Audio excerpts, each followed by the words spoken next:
Ladies and gentlemen, please give a warm welcome to Joe M. Turner. Hey, all right. That was perfect. Welcome, thanks for coming. Yes, there are 22 podcast episodes that you can stream for free. Please not during the next hour. Please just focus here for now and then we'll go through. Before we get on with the show itself, I do want to call your attention to this card that was on your chair. On the front is a very awesome logo, but on the back is important stuff. This QR code is where you can connect with me on all the various social media platforms, and you can also look over here on the left. This is the organizations that sponsored my performance at the Atlanta Fringe Festival this year. So in addition to the sponsors you heard mentioned before, Bird Insurance Agency in Hiram, Georgia, Iconic.org, an inclusivity organization for the hospitality industry based in New York City. Deborah Alexander, Maintenance and Renovation Services in Suwanee. Photosynthesis Studio, Devin McKenna, a wonderful photographer based in Atlanta. Atlanta Magic Night, Atlanta's longest running live magic show. It has been running monthly since 2014. It has been at the Red Light Cafe since 2016. I'm one of the producers. Our next show is June 18th, Father's Day, in the evening, Sunday night at 8 o'clock. Our performers will be Arthur Atzma from Atlanta and Billy Shui from Vancouver, who will be joining us.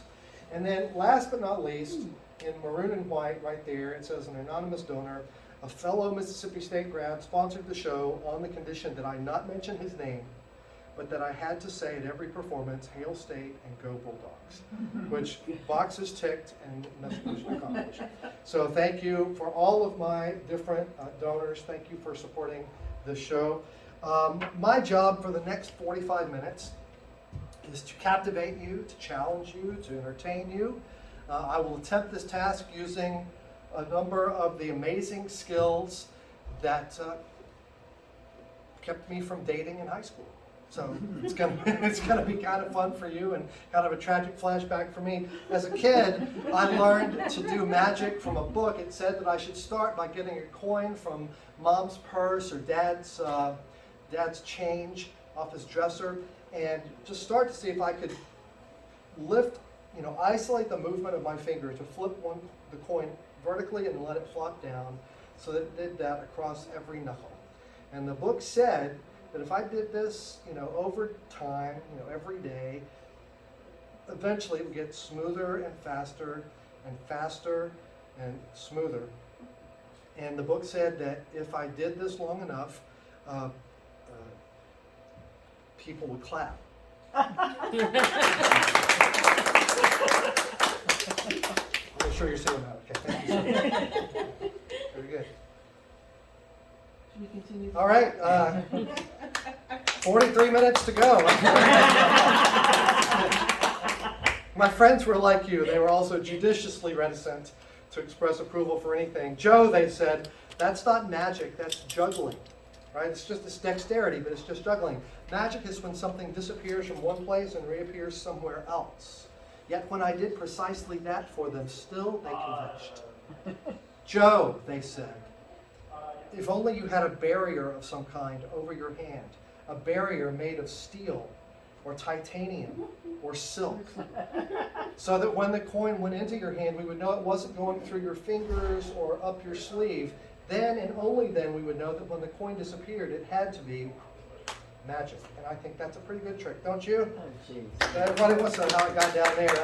Thank you. Thank you in the back.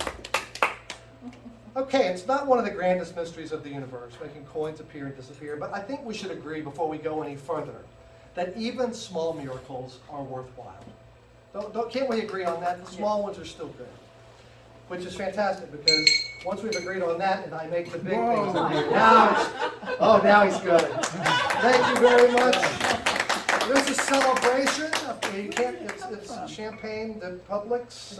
If you like this vintage, I have it because it's a celebration of the closing of my very first Fringe show. So thank you for being part of my Fringe initiation, and this is a gift for you. I hope you like champagne. There you go. So there you go.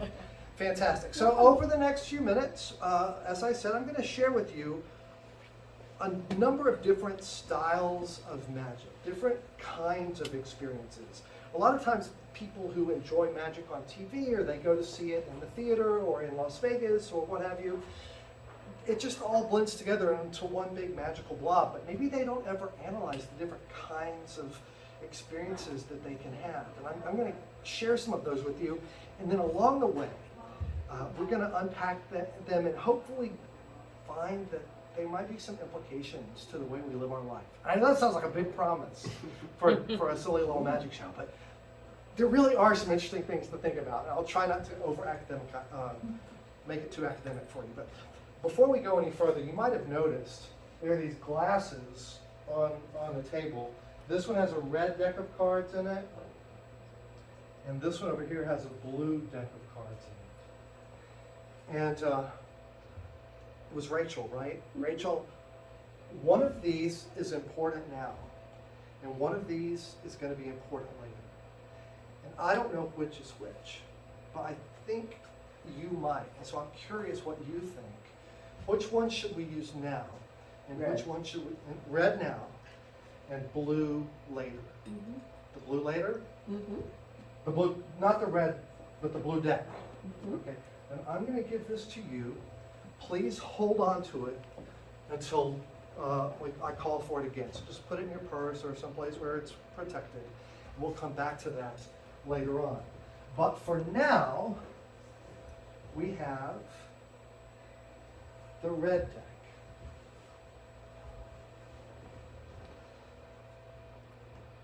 Perhaps, these are brand new, by the way. We don't need the jokers. These are brand new. They're in good condition. Does anyone in the room shuffle cards well? Anybody here play cards and shuffle cards reasonably well? No? You do? It was, I'm sorry, your name?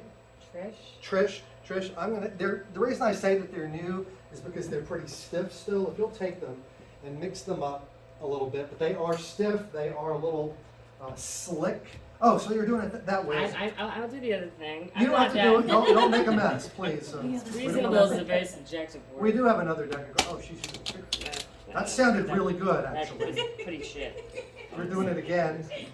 Yeah. I The got fact that she's repeating it, I'm taking as praise. I'm taking it as a confidence in my abilities. I mean, if you pass that over to the side when you're done. Hi, welcome to the show.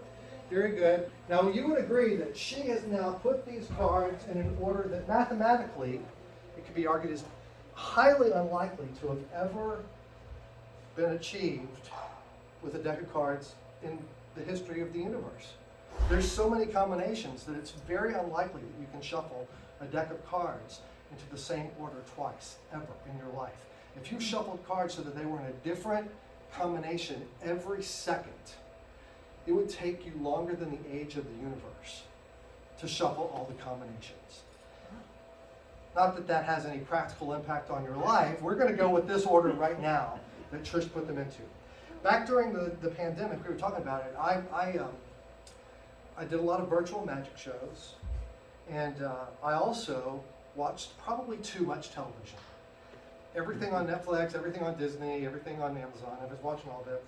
And I've also watched some broadcast television, including the poker tournaments. That's why I asked if anyone played cards. I was watching these people play poker, and they would look at the cards, and they went into this sort of dream state.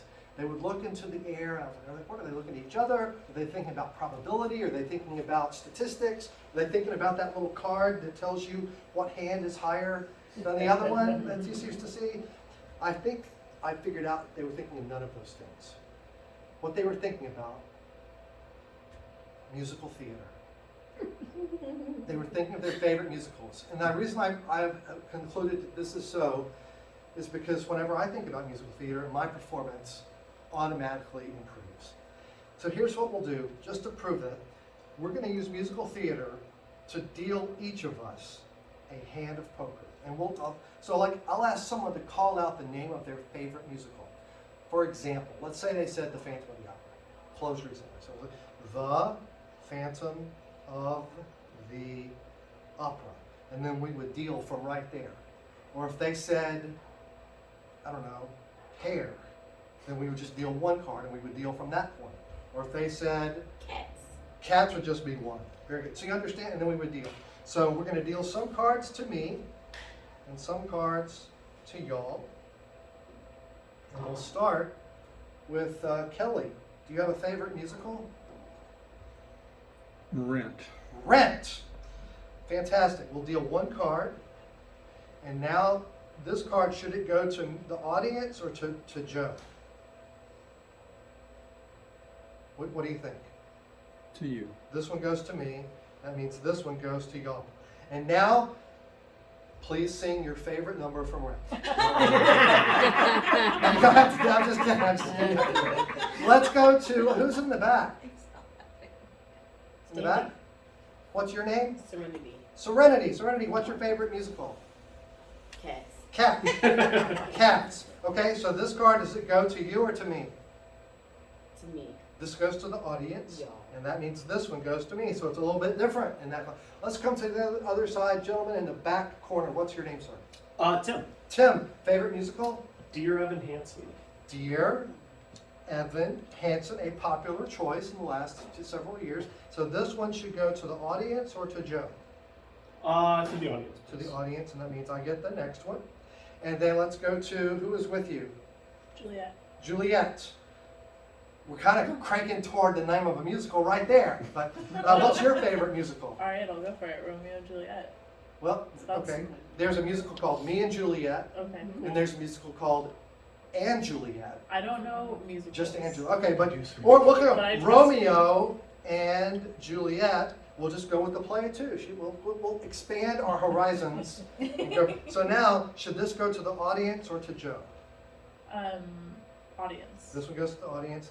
So that's four. We have one more to go. Cherry, favorite Broadway musical or straight play? Well, I do like. How about Lion King?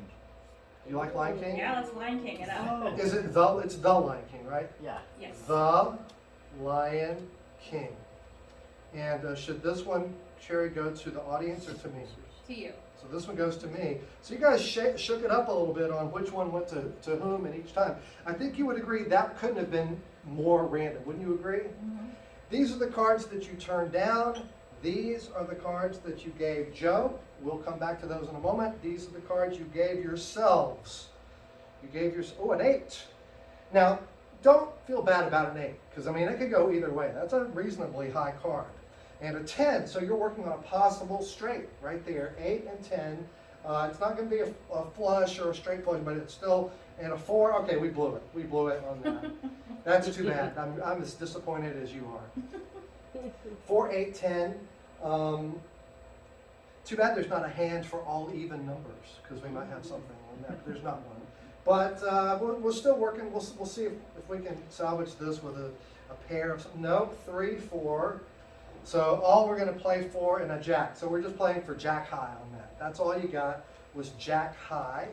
And these are the cards that you have given to me. You gave me a 10, which is pretty good, and also a jack of spades, and a queen of spades, and a king of spades, No way. and the ace of spades. So my advice to you is when you play poker, always sing musical theater songs.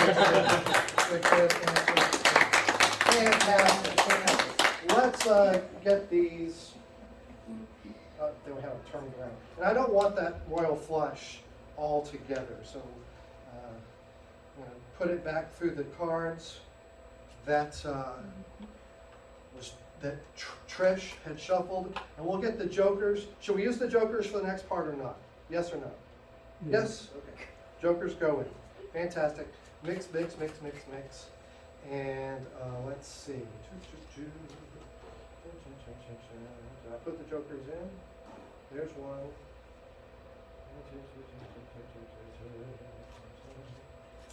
Okay.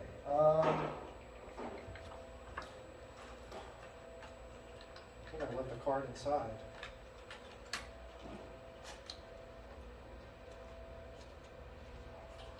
We'll go with it. We'll go with it. All right. Let's see. Mixed up. I need a volunteer. A volunteer to come up and be part of the show. Charity. You can, if I could ask you just to have a seat on the piano bench. Welcome her to the stage. And so we've established that you do not play cards? No. Fantastic. Well then, I'm going to put a card in your hand. I don't want you to see which one it is. We'll go with this one. You'll hold one hand out flat, put right there, and put the other hand on top. Your job is to protect that card. I'm going to come back to you in a minute, but your job is to protect that card. Who's got their phone handy? Someone got their phone handy so that we know exactly what time it is right now. What time is it? 9:47. 9:47. Do we know the seconds? No. 9:47:00. Fantastic.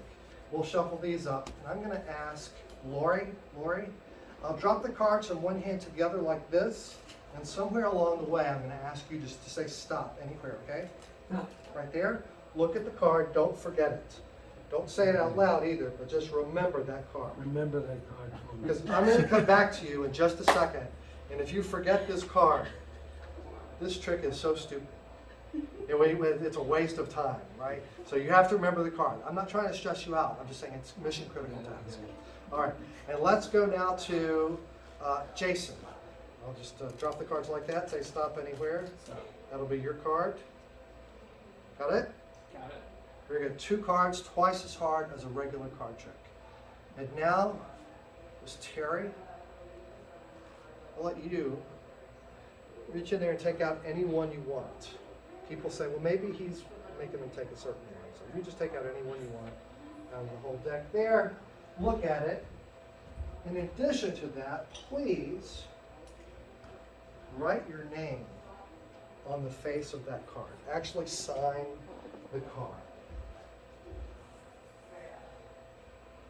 And under that, the last 4 of your social.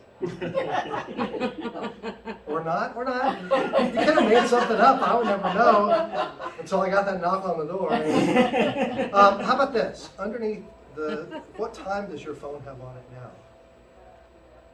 No. Should I say it? Say it. 9:49. Put 9:49 on there. So we know that it is now 9:49. And if you will, hand me the card. Is it where they can see it? Yeah. Everybody can see that. So I've got the back toward me. We'll put it back in the deck. And if you'll put the cat back on the marker. Couldn't have done that any better. Yes. 3 cards chosen. 1 card signed. My job, as you might imagine, is to find the cards. I'll start with Lori's. I'll try to make it move through space, but not much. Maybe 1/2 inch to 3/4 of an inch. I think that's all it took. I think I made it jump right up to the top of the deck. The 7 Jeez. of diamonds. Was that your card? Round of applause. I found the 7 of diamonds. We'll just slide that inside there and make yours. And that brings me to, was it Jason? What was your card? Joker. Was it a joker? Mm-hmm. I'll try to find the joker. I'll cause it to move through space a little bit further.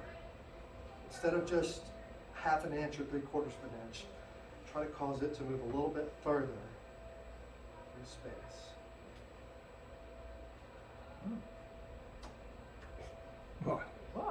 I mean, that moved through space for sure, but the question is it the joker? Did we get the joker? Is that the joker? Very good, very good. We'll slide this in with yours.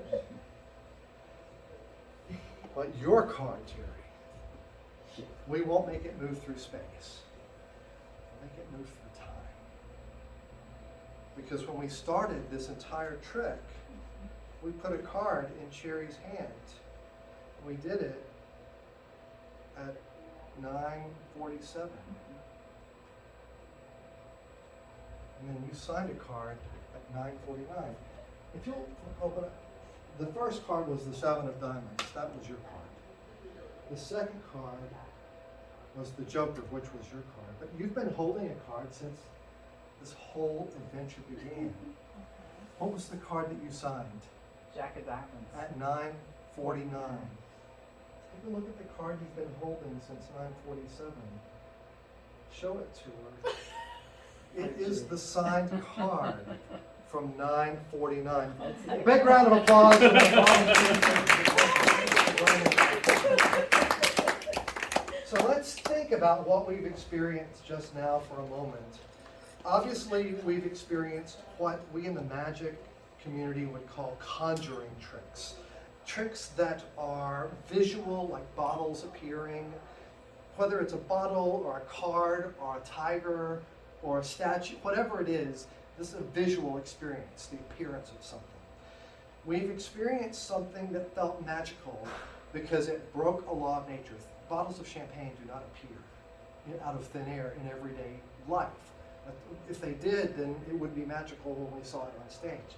Same thing with a royal flush. We have an innate sense of probability.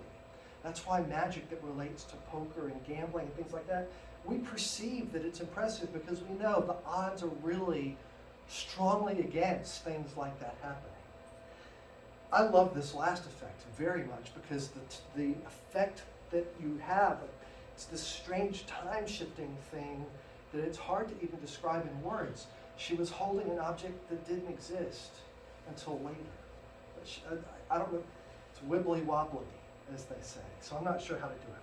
But that's one of the things I love about magic is this, even within the visual framework of magic that we've seen so far, there's all these different flavors of experiences that you can have, even with simple props. There is a different kind of magic, and it relates to not the visual experiences, but more psychological experiences. We call it mentalism,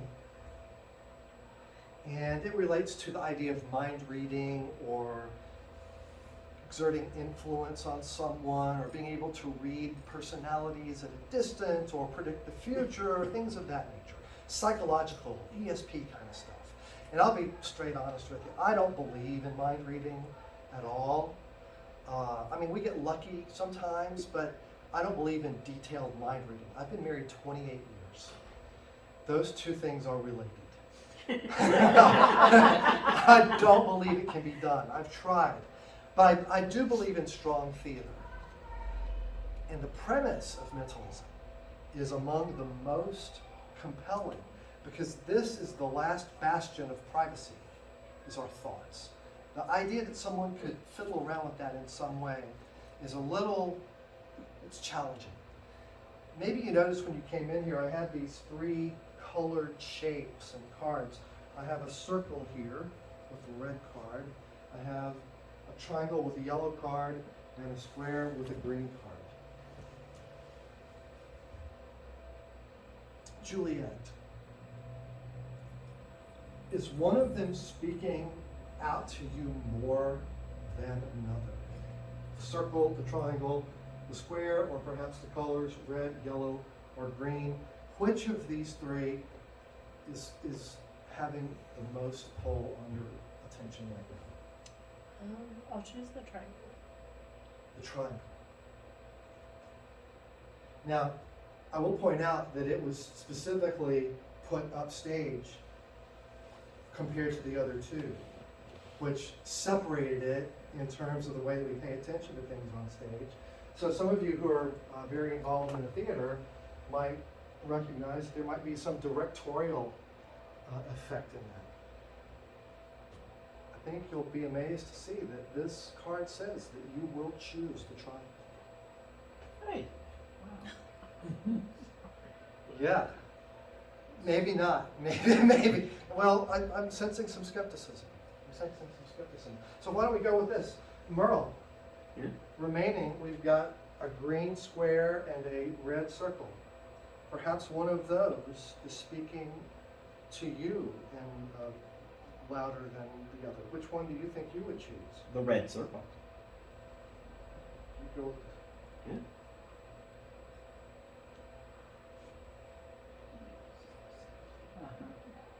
You will choose the circle. Another amazing. Just amazing. I told you this was not really mind reading. I told you I was going to do the best I could with this thing, but that of course leaves me with the final. So I'm going to let you see what was written on the last one. It says, "I will be left with the square. The lady will choose the triangle, and the man will choose the circle." So I think it worked out to my advantage in all three ways. Wouldn't you agree? Yeah, mysteries of the universe. Let's make this maybe a little more believable. Everyone in the room, please think of a place somewhere in the world, a city somewhere in the world that you would like to visit. Maybe it's somewhere you've been before. Maybe it's someplace you've never been, but you've read about, or you've studied in school, or you've heard friends talk about. Whatever it may be, I would like 3 of you to write down, to print on these business cards, the name of the city that you're thinking about. So I'm going to work my way through the 3 ladies at the back side, okay? So we're just going to start with, how about Cherry? If you'll do one, and Trish, if you'll do one, and Juliet, if you'll do one. I'm going to ask you to print so that maybe I'm not doing any handwriting analysis, graphology. People think, well, maybe he can tell something from the swirl or how open the curls are, something like that. So just print. Once you've printed the name of that city, please fold the card into quarters. Once one way, and then once the opposite way, or the other direction, other axis, so that the name is on the inside. Because Kelly, if the name was on the outside, maybe I would get a sense of, I could see a glimpse of what someone had chosen ahead of time, and it's not so entertaining. So now I think they've had time to do that. And I will start with Cherry. If you will, drop your card in my side pocket, and I'll take the pen. Thank you. And Trish, same. Pocket, pen. And Juliet, pocket, pen. Thank you.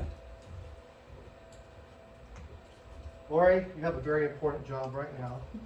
You stand right here. All right. Take your time. Take your time. Face the audience. Left hand, hold up your left hand and hold up one finger high in the air. Your choice. Thank you for that choice. That's good.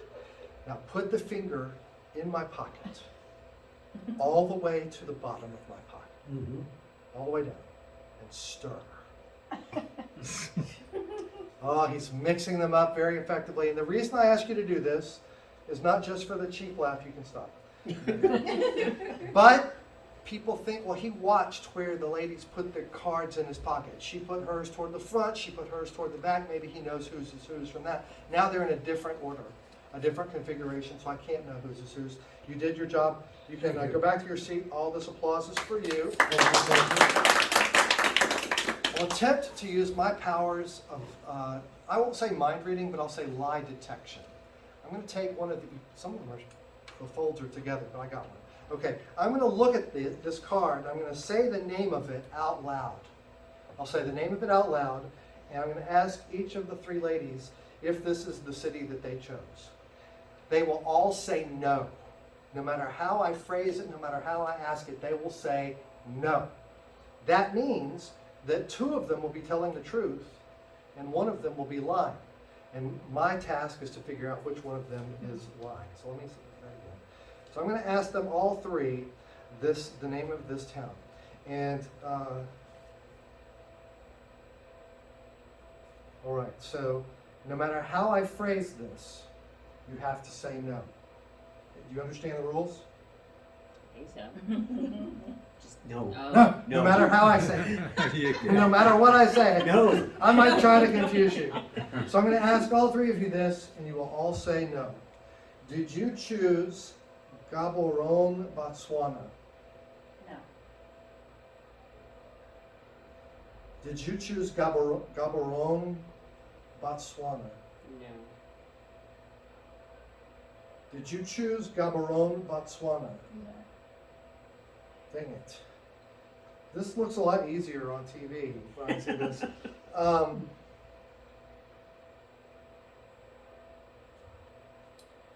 Cherry, did you choose Gaborone, Botswana?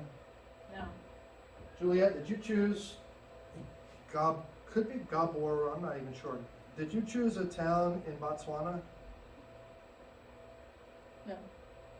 Did you choose a town in Botswana? Cherry, are you sure you didn't choose a town in Botswana?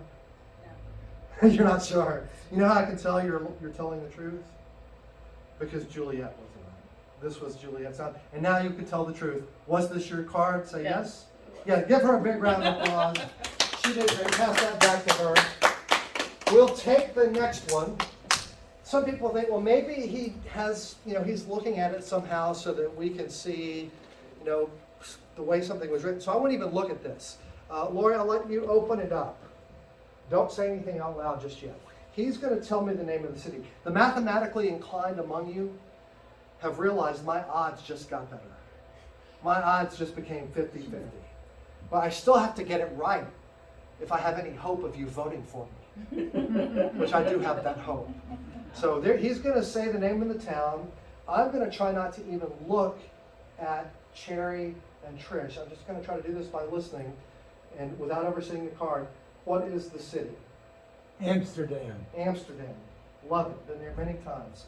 So I'm going to ask both of them individually if they chose Amsterdam, and they will both say no. Let's do a reverse order this time. Trish, did you choose Amsterdam? No. Cherry, did you choose Amsterdam? No. I will tell you, just on that alone, I got a sense that Cherry was working a little too hard. Just a tiny bit too hard. So I'm going to think she gave it away with how definitely she said that. If it really was your city, say yes. Yes. Yes, okay, very good. I will give this to you right now. A big round of applause for Cherry.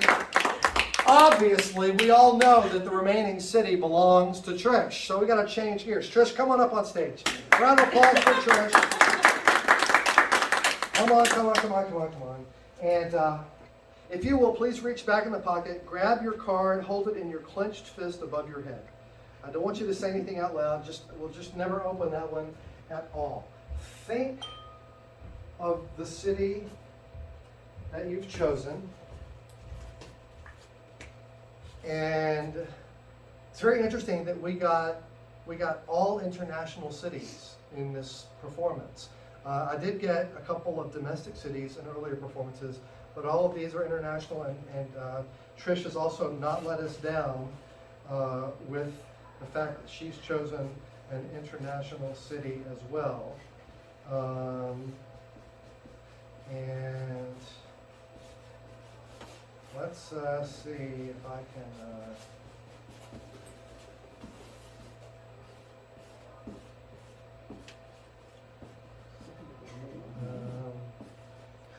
and Did let's you choose the city of Botswana?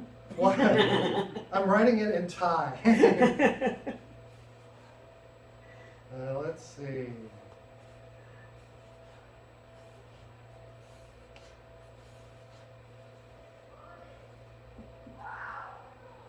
And she has chosen a city that is, well, some people say it's in Europe and some people say it's not. There's been a little bit of a debate. What is the city that you've chosen? Open it up so that you can confirm for us what the city is that you've been thinking of. Do I say it? Say it. London. London, she wrote. Well, I told you I couldn't really do mind reading. I don't believe in mind reading, but I do believe in strong theater, so I've given you a little vision of London right here. A round of applause. Thank you for helping me. I need this, but I need your intuition, because you were the person I got the closest to. In a deck of cards, Trish, there are red cards and black cards. Do you prefer the red cards or the black cards? Black? The black cards. Okay. I mean, it's 50-50, but I was just going, for some reason, I felt like that might be important. We'll come back to that in a moment. We've explored physical, visual conjuring. We've explored a little mentalism, but something else I love about magic is that it has a deep, rich, robust history. And I'd like to tell you a little bit about it, but in order to do it, I need two people who would be willing to come up and help. And it's probably best if they're the farthest back in the entire theater. If it was Juliet and Tim, was it Tim? Tim. Tim, please welcome them to the stage. I do need you to help me for a moment. And if I could ask Tim, yeah, if you'll just stand right there, and Juliet, if you'll stand on the other side. And in a moment, I'll ask you to do something not very complex. Step back level with her. Perfect. But for now, just follow along. We're not really supposed to talk about how magic is done. Fortunately, how magic is done is seldom as interesting as why. And why I can talk about. But to do it, I need to set some context. So I'd like you to imagine that it's 100 years ago, and we're in the fading breaths of vaudeville and Chautauqua, and there's a magician from New Jersey whose name is Louis J. McCord. That's his real name. But his stage name is Silent Mora. And the reason he has the stage name is he is one of the first, if not the first, stage magician to do his act silently to music. So they call him Silent Mora. And he's developing an illusion that uses, well, they said it was derived from Asian fishermen who did it with marbles or pearls. He did it with these little balls so that one at a time the balls would sink into his hand. And then, by magic, one at a time, the balls would travel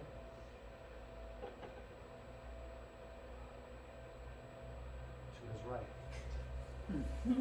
A century later, still pretty good trick, yes? Yes, thank you. Enter a Canadian magical genius named Di Vernon. Vernon was well known among other magicians for improving magic. He was named one of the 100 most influential magicians of the 20th century. And he and others realized that instead of using a table, if you would use a piece of tulle or a net of some kind held at the corners by two spectators, like a trampoline, so you use both hands, and hold it like a table. Now, it's a see-through table. With a hole. I'll take that. You hold tightly. It's slick, isn't it? So, screw it this way. Perfect. And now, there's no little cloth bag or anything like that. The balls are visible at all times. And so, one at a time, the three balls would sink into Vernon's left hand, and then, by magic, one ball would travel. And another ball would travel. And there he would stop. Because Vernon also knew that many people in the audience would wonder whether the third ball was even in play. And I assure you that it is. But as we have stopped, I'm going to ask the people in the audience to play a little guessing game. And I'll make it easy for you. Which hand do you suppose it's in? Now I said I would make it easy for you. So watch carefully. By magic, as the third ball travels. That was a good one. Thank you. One of Vernon's friends was a short, kind of a squat sesquipedalian magician named Charles Miller. And Charlie Miller did things a little bit differently. He put the first two balls in his hand, and the third ball went into his pocket. Now, it was no surprise to the audience that there were two balls in his hand. But when, by magic, the third ball traveled as well, Well, that never failed to amaze people. Charlie Miller had a student and a friend named John Thompson who did it a lot like Charlie did. He put 2 balls in the hand and 1 ball in the pocket for real. But Johnny always had to do things a little extra. And then, by magic, all 3 balls appeared. In 2002, I met John Thompson at a conference in South Carolina, and Johnny taught me this magic. Joey, he said, you put the 2 balls in your hand and the 3rd ball in your pocket. That's when you do something extra. Think of something special. And that is the why. That's why I love to do this, because the something special that I love is the opportunity to tell all the people I perform for about performers like Laura and Vernon and Miller and Thompson, who, although they may be gone, have certainly left some beautiful magic behind. Thank you very much. Thank you very much. Oh, by the way, Tim, the black cards are the spades and the clubs. Does one of those call out to you more than the other? Spades. Spades. And Juliet, are we looking for a high spade or a low spade? Low spade. A low spade, so like lower half would be less than what? Uh-oh. Less than Okay. 5, 6, 7. Less than 7. Less than 7. Including 7 or not? Not. Not including 7. So not inclusive. All right, well, that's very good. So we'll come back to that in just a moment.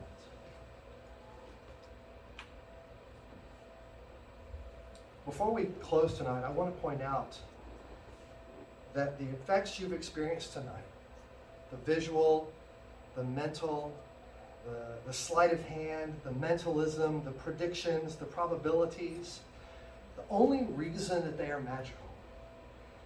In theater, we call it willing suspension of disbelief, and magic is built on that.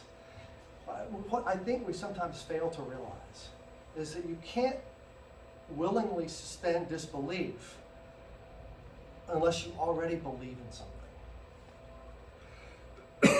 One of the things about magic that I think is the most powerful is that you can't experience it unless you already have a functioning set of understandings about reality.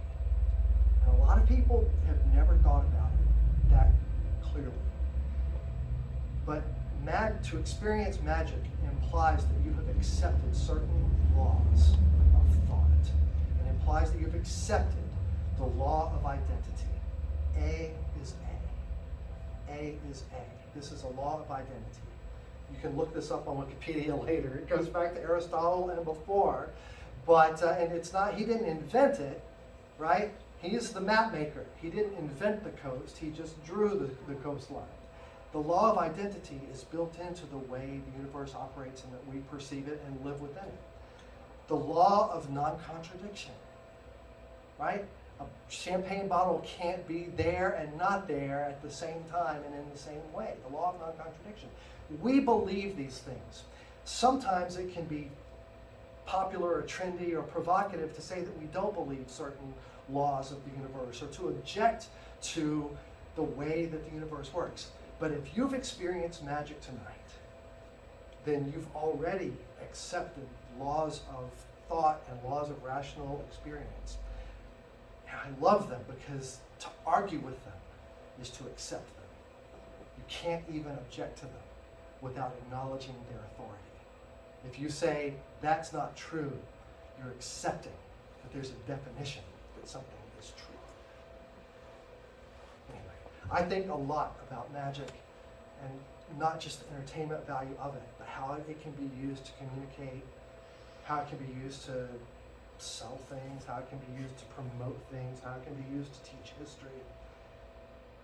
And I know you didn't all come here tonight for a philosophy discussion or a history lesson, but here we are anyway. And maybe it's important that we're here together tonight. Maybe it was meant to be that we were here together tonight. Because Rachel has been guarding a deck of cards that she chose at the beginning of the show. And I need your intuition in just a moment. Terry, a black card, a spade, less than 7. What number are we looking for? What spade are we looking for? Ace to the 4.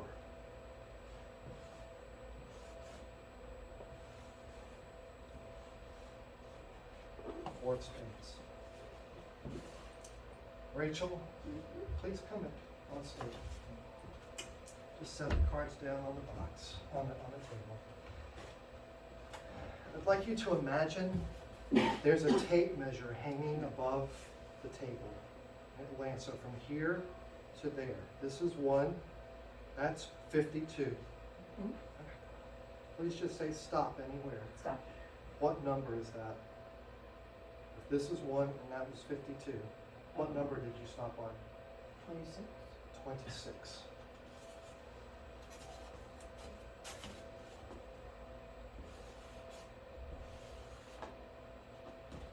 I want you to hold that for a moment so everybody can keep an eye on it. You've been holding this deck of cards since before we began. We're going to take them out, not the jokers. Well, I did get the jokers. So there's now 54 cards, but that's okay. You said 26. 1, 2, 3, 4, 5, 6, 7, 8, 9, 10. You're watching close to make sure I don't do anything. I'm doing it just with my fingertips. 11, 12, 13, 14, 15, 16, 17, 18, 19, 20, 21, 22, 23, 24, 25.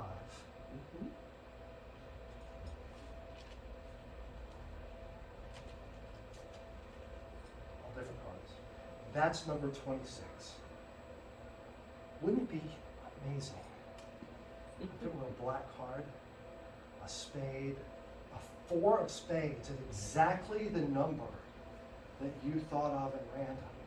If that were the 4 of spades, it would feel like we were all meant to be here tonight. The stars had aligned specifically for this moment. Unfortunately, my time is up. Well, we don't have time to look at that card. I'm sensing some severe disappointment. So I'm going to leave it to you, Rachel. You can either turn over the 26th card and show everyone that it's the 4 of spades or not, or you can leave us with this delicious anticipation forever. We won't take you home if you leave us. That would be a really amazing ending. But either way, I'm going to leave it to you. I'm never going to touch that card. You have to decide. Oh, God. Do it, do it. I want you to just walk away so Card number bad. 26. Should have, yeah. Take a look and let's just see. Hey. It's the 4 Yes! of spades. I think that means that we're all good to be here together tonight. Thank you so much. Watch your step as you go down. My name is Joe Turner. It was a real pleasure to share some magic with all of you tonight. Enjoy the rest of the Fringe. Thanks for coming.